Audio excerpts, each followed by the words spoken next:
Okay, RK, off we go. So this is a little unusual because you're my first repeat interview for the website. So I thought that we could do something a little different, which is sort of in honor of the Billie Eilish interview in Vanity Fair, where I'm going to ask you some of the same questions, but not entirely the same, but it's been a couple of years. So like your answers are likely going to change. So let's get started with that. So let's do it. So RK, how do you see yourself as a writer and an athlete, and how does being bi fold into that? Oh my goodness.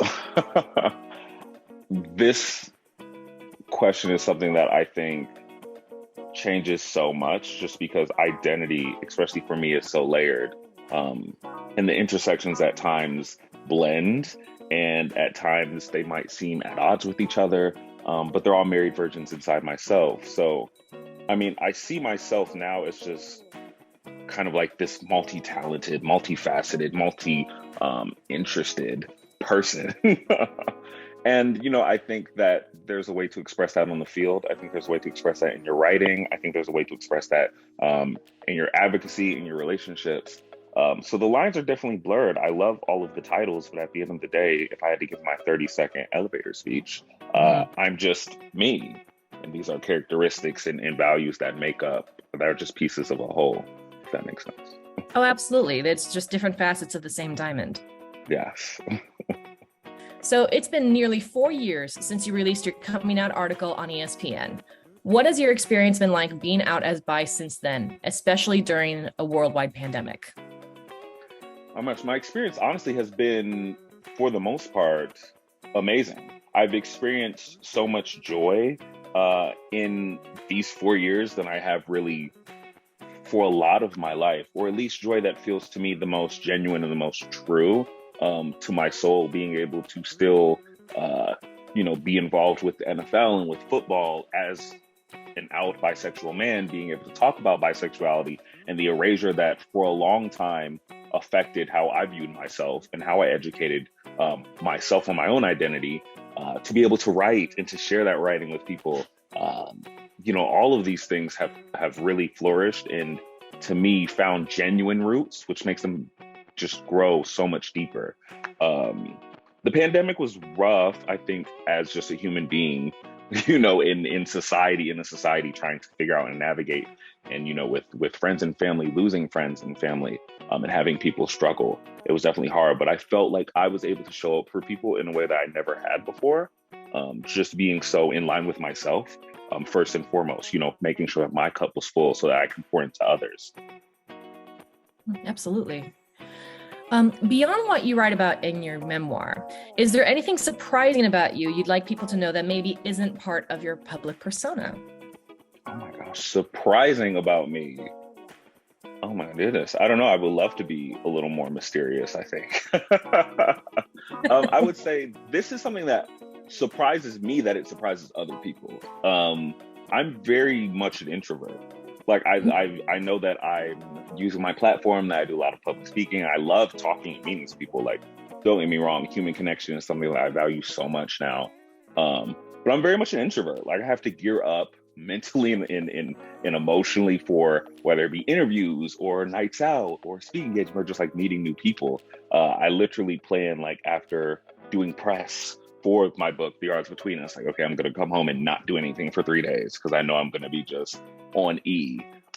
So I don't know if that would surprise anyone. It surprises me every time it surprises people, but very much an introvert. Yeah, no, it makes sense to me. I mean, I pretty much every great performer I know is an introvert, so it makes all the sense. We do know about your love of breakfast foods from our last interview. Have you had any fun new discoveries or dishes in that department since we last spoke? Oh my goodness. I know you are this, but I love breakfast food so much. I tweeted about like bisexuality and really like sexual identity and sexuality as breakfast buffet. I can't get enough. I am actually waiting for a breakfast sandwich to get to my house as we speak. Like, I ordered it right before we got on. I was like, I'm going to get off and I'm going to have it. It's from a place I can't even pronounce. I think it's like Gigata on Melrose Hill. They do normal sandwiches. Like, I think it's an Italian sandwich shop, but they started doing breakfast sandwiches. There is on a homemade biscuit for a $2 upcharge. You can get it on a homemade biscuit, and it is worth every penny. It's Right. hard not to eat it every morning because I'm like, this big biscuit every morning probably isn't great for me. Yeah. But I'm really loving the breakfast sandwich right now. It is just anything that you want it to be. It's everything you love about breakfast in one nice little package. Sure.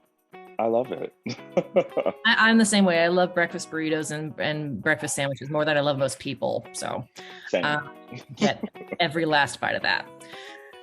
During the heart of the pandemic, you popped up a lot in a lot of viral dance videos with your boyfriend, Corey, particularly the one with the two of you. Like, I'll link to it here, but as far as like, don't know anything about football, Oh, isn't yes. boyfriends. Yes.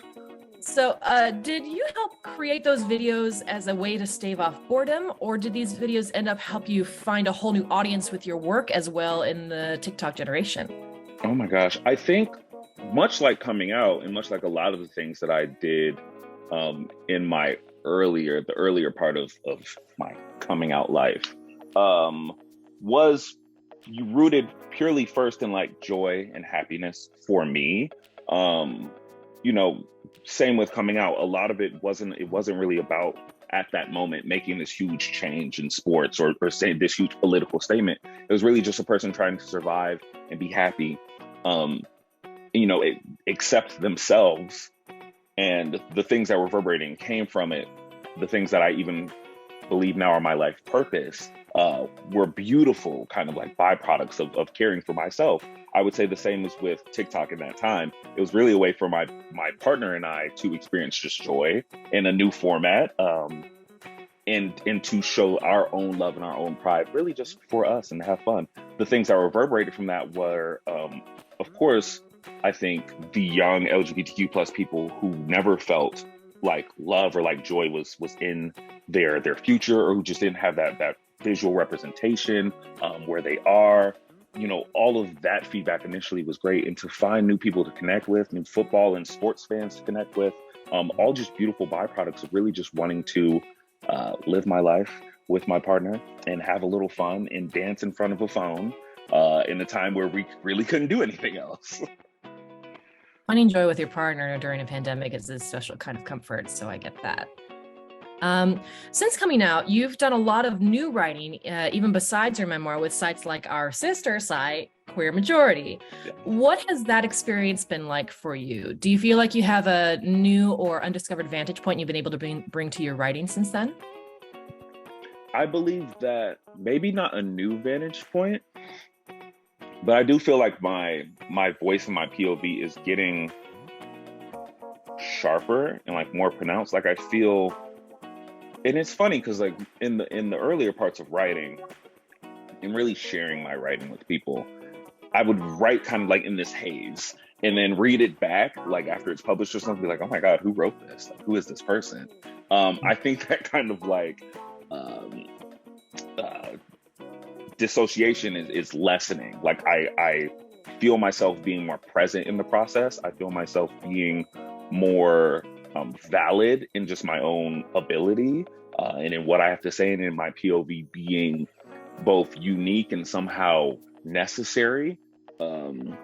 So I would say that my writing now, I feel it deep within my soul. I feel it present here with me. I only write really if I have something to say. I also think early on, I felt like every opportunity I needed to take because I had to validate that I was a writer and I had to, do all this. But now it's like, if I have something to say, if I see something, especially in the realm of sport where I feel like it is being misused or it's being used in a way to harm people, to exclude people, then I know that I have something to say and I have a mission here and I have a message.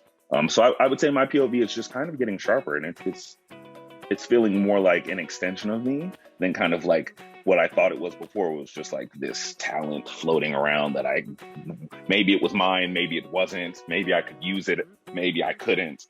Now it feels like an extension.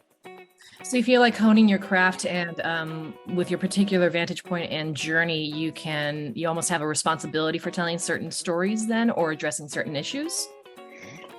Yeah, definitely. I would say more like a calling. Responsibility makes it feel like if I don't do it, I feel like I've let someone down, or I've missed an opportunity. And I haven't had that yet. Not saying I never will, but I just haven't had it yet. But I do feel like I hear a lot of things specifically talking about whether it be race, or whether it be sport, or sexuality, bisexuality, um, from points of view that maybe don't embody these things, these communities, that aren't a part of these communities, or are part of maybe one, but speaking on other, just anything like that. I'm like, oh, well, that's not my experience. And I know that other people have similar experiences to me, on whether they're put in the media or not. And I think it's important for them to see that, and for them to hear that, for me to even see it and hear it. So I feel called to it a lot of the times. Very rarely do I get something and I feel like, oh, I need to do this, or, I missed something. Oh, that makes sense. You've already done a lot of fascinating promotion for your memoir, appearing on everyone from Andy Cohen to Tamron Hall. Were there any appearances that you were particularly excited to do, or any that surprised you? Oh my God, I was excited to do all of them. I'm not gonna lie, just and for such different reasons. Andy Cohen and just who he is in the community in New York City. Him also coming out with a book that just became a New York Times bestseller for the second week in a row. Just a very interesting opportunity, and also like to be wanted and to be asked to be on it was great. My mom also loved Andy Cohen. She's not even like a big Housewives person. She just loves Andy. Right. So it was a great opportunity for her to meet him. And then going to something like CBS Mornings and meeting with Gayle King and Nate Brosen, who Nate I followed, when he was in the NFL and we were both in the NFL. And just his career as a player, now moving into the realm that he's in, and Gayle and just everything that she means to the Black community and to Black women specifically. I was raised by Black women, so strong, successful Black women like Gayle King have always been my idols, really. And just to have that, it's so many varied experience. And I think that people should be open to all types of experience. When we're talking about something as surreal as press for a book, or something as small as just meeting new people, and having new conversations and hearing different stories to your own. I think they are the colors to this beautiful canvas of life, that just make life beautiful. Yeah. Wonderful. So you famously love to write on an old school typewriter. Were you able to do any of that with your work on your memoir, either working through particular chapters or drafts, or sending in hard copies to your editors? Do you still find a grounding solace to the activity away from all the notifications and distractions of the world? Oh my God, yes. It's so funny you brought that up. My nephew this morning literally saw my typewriter, and he wanted to type and he wanted to put paper in, and they're new age kids too, so they have an iPad. So it was cool to just see him kind of choose this typewriter over the nice, fancy, high-tech iPad. And that's something I do with the manuscript and deadlines, and just how my life is set up. I didn't get to utilize the typewriter as much as I would have liked to, but I did find pieces, I think, that I had written before on typewriter that I felt translated to the manuscript. So I still felt very connected to it in that way. But I think that anytime you can get away from kind of external noise, in an attempt to hear your internal voice, is important. I think there are so many things telling us how we should feel about our identity or our body or our views, that sometimes we forget to listen to ourselves and our own opinions and our own view of those things. And I think that's the most important thing, because regardless of the day, you're going to wake up with yourself, you're going to go sleep with yourself. You need to kind of be in touch with what your internal dialogue is. And you'll find that a lot of it also influences how you take in the outside noise and how you filter through it and how it affects you. So I still have my typewriter here now. I have a few now. I would love to get back to it. I think now that I have a book out, I'm doing press for this, the second book, I can maybe incorporate it more. That's what I would love to do anyway. So the last time we spoke, you were working on this memoir. How does it feel to finally have it out in the world? And what drove you to write this memoir? Oh, I feel both very proud of this memoir being out there, and just the accomplishment of doing it. Writing a book was something that I had wanted to do since I was a kid.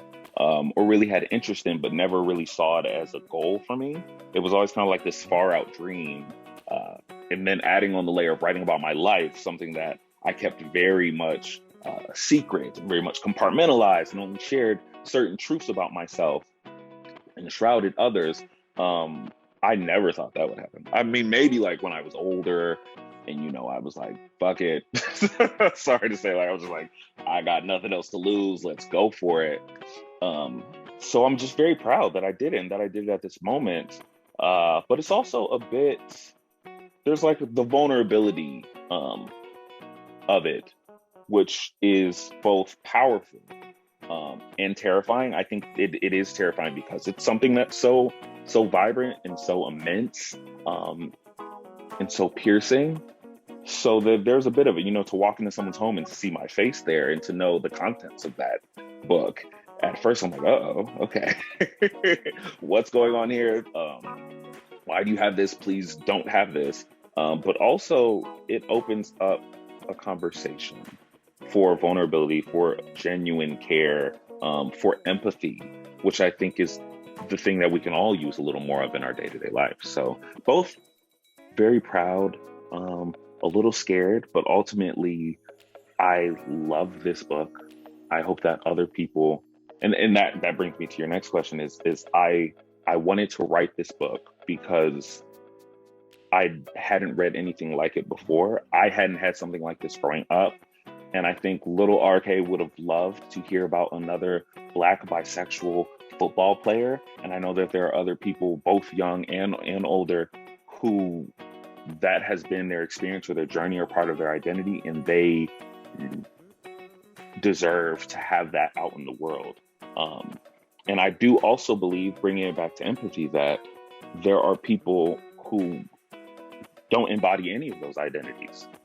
But to read something like this and to see just the human experience of this, and to bring a human life to things that might for them have just been topics or political points or, whatever it be, hopefully will create that empathy, will allow you to know someone that does not look like you and does not love like you and does not believe in you, but you still see the humanity in that person. And that was my hope for writing this. And I feel very, very fortunate to have been given that opportunity. Yeah. And you should be very proud. It's a monumental achievement. Oh, thank you. So the reviewer at our website, Kaylee, who gave you a glowing review, she will kill me if I don't ask you this. We must know. What happened with Trina? Did you keep in touch with her or any of your other childhood loves? Inquiring minds, RK. It's so interesting too, because I've had so many former partners at any stage of my life who I really view as great people, aside from the story that I told in New York.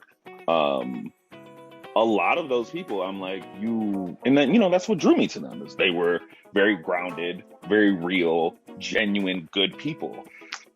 Trina and I wouldn't say we stay in touch. We have each other's numbers. We talk here and there. She has a son. She has a few kids now, but her firstborn son, we share a birthday. So on my birthday, I do make sure to text her and tell her son happy birthday. And that's the extent, to know that there's someone out there that impacted your life and that you always, want the best for. And that you just see them and you have positive feelings, whether there's an active relationship there or not, or an active friendship there or not. Just to know that you've had an impact on someone, they've had an impact on you, and you just wish them the best. Yeah, nothing like having a birthday twin to keep connected to. Yeah. So while you initially didn't think in your memoir that bisexuality was an option, you often looked up to a lot of famous bis, including Frank Ocean. What do you think was going on internally for you that made you think for so long that you had to choose just one gender? Oh my gosh, I think it was a lot of the sources that I was getting, even knowing these people who were bisexual and having these idols, bisexuality wasn't something I even heard talked about when I thought of them. I was also a huge fan of James Dean and Frank and all these people, and their bisexuality never came up in the conversation, even in my fandom. And that's not to anything other than just where the information is, where we're looking, what's readily available, what other people in our media and our heteronormative media feel is valued, or is crucial information. And also, I lived in a heteronormative world, as we all do. I also was in sport, which is very heteronormative, very Yeah. masculine, all of those things. And when I was introduced to people in the LGBTQ plus community, they were gay people mostly who had their own ideas and their own information, about bisexuality or about identity. So I think it's, like you said, like I've said as well, but just having that information available for people, letting people know that there is no black and white really to anything, and that there are multiple, that there's a fluidity to life, whether it be gender, sexuality, interest, experience, talent, all of these things I think is important. I just think the information wasn't readily available to me. And I was also afraid to search for it because of sport and because of the communities that I felt I already embodied that would be at opposition with it.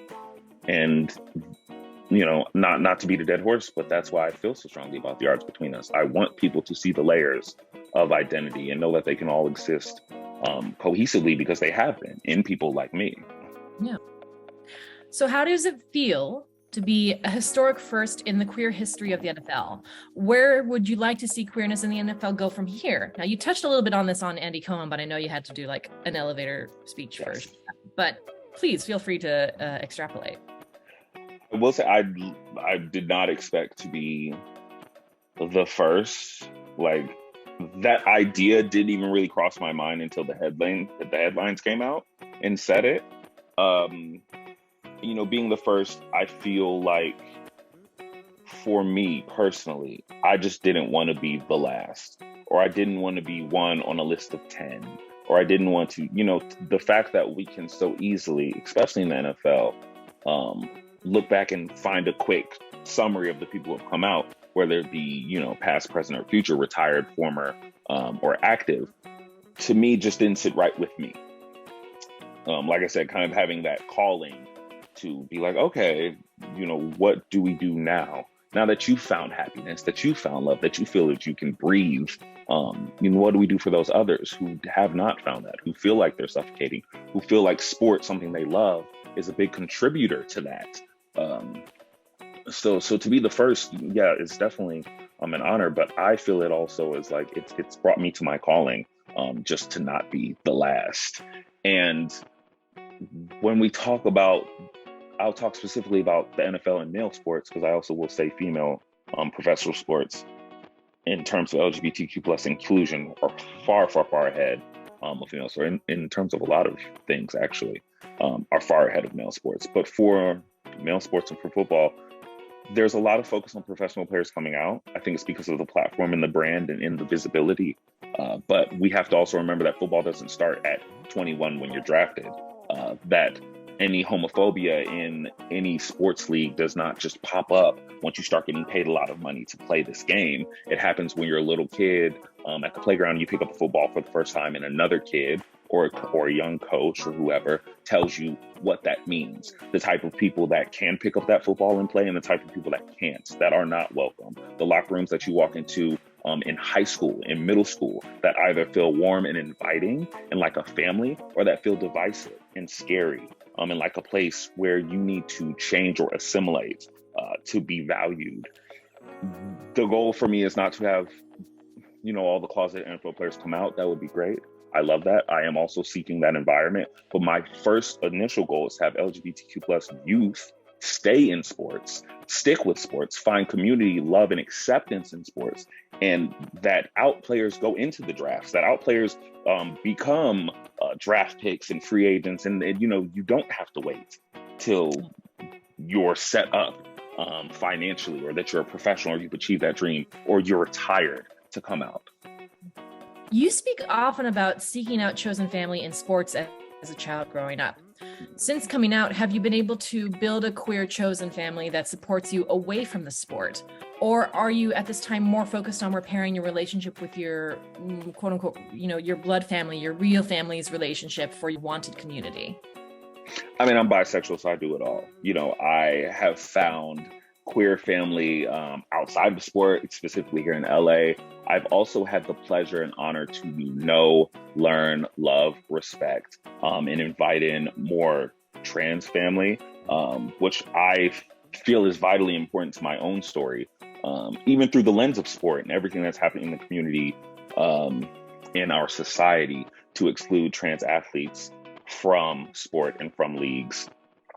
So I definitely had that pleasure to grow outside of just the football and sport arena, to not only be supported by people in my community, but to also be educated by them and to learn from them and to grow from them has been a huge honor. And I will say that for my family, and my blood family, that repairing relationships is something that I had been doing already for a long time before the book came out, that I had been trying to figure out where my biological father fit into my life, where my aunt and my uncle, who when I was young, you know, felt very distant from me emotionally, where I've tried to come back as a young adult and see, okay, how do we fit? How do we work through this? What are the conversations that need to be had? What are the conversations that don't need to be had because we have agreed to disagree or whatever that is? What is the distance that still feels like we can be close enough to be considered family, but far enough to not hurt each other? So I've also had the pleasure and the privilege for that not being 100% on me.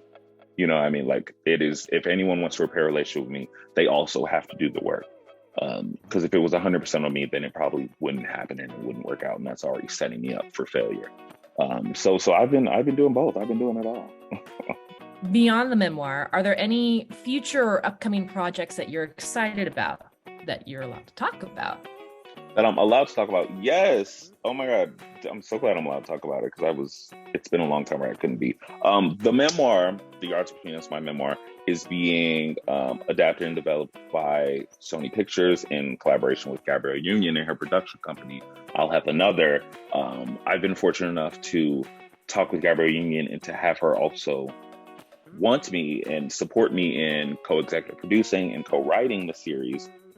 And she actually brought the idea that it should be a comedy, which at first, when I read it in the email and before the meeting, I was just like, how is this going to work? But it's Gabrielle Union and she's fabulous, so let's hear it. And as soon as it was explained to me, I was like, this is actually perfect. I think there's a lot of things in life that become dangerous, dark topics, but I think it's because we don't talk about them at their roots. I think it's because we don't sit down and talk to our family members or our community at the stem of things before they become these big, heated, volatile topics. And I think a lot of the ways we can do that at the early ages is with humor and with comedy, you know, kind of like hiding the medicine inside of the food and giving you a good meal, but also making sure that you're taking care of mind, soul, and body.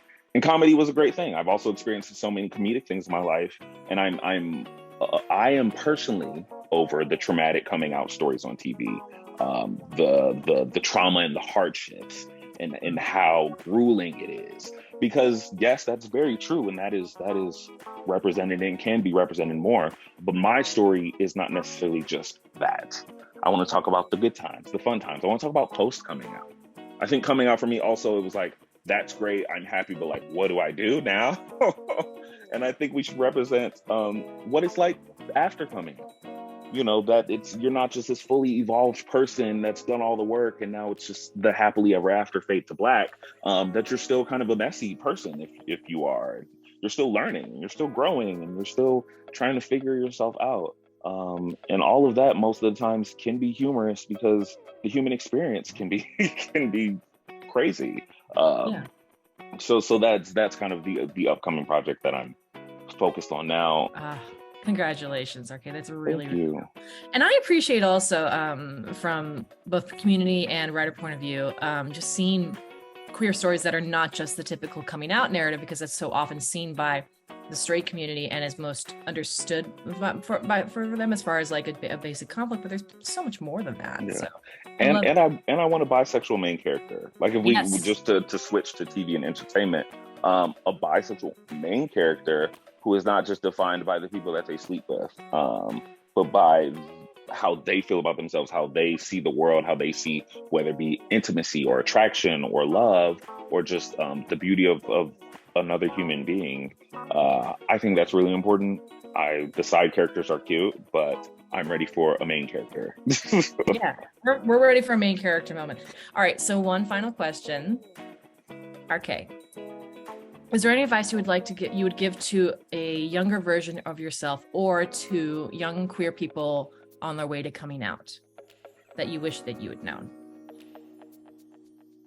Yes. I would say to a young RK, to a young queer person, to a young queer Black person, to a young queer Black person in sports, that there is nothing amiss with you. There's nothing wrong. You are not an anomaly. You are not that you did not happen by chance, that you are here for a reason, that you have a purpose and a place in life, even if that purpose is to just be joyous, to love and be loved, that your future is bright, that there is happiness meant just specifically for you, that there is a dream and a love with your name on it and your name on it only, and that the scary and dark times are not forever, that they too will come and will pass, and that you are loved. And if you feel like there's not space for you where you are or in your work or in your interests, you can either make space or you can go somewhere where you feel welcomed, and neither of those are the wrong choice. I love you. I support you. I see you as many, many others do. And we are waiting for you here when you are ready and willing to let us in.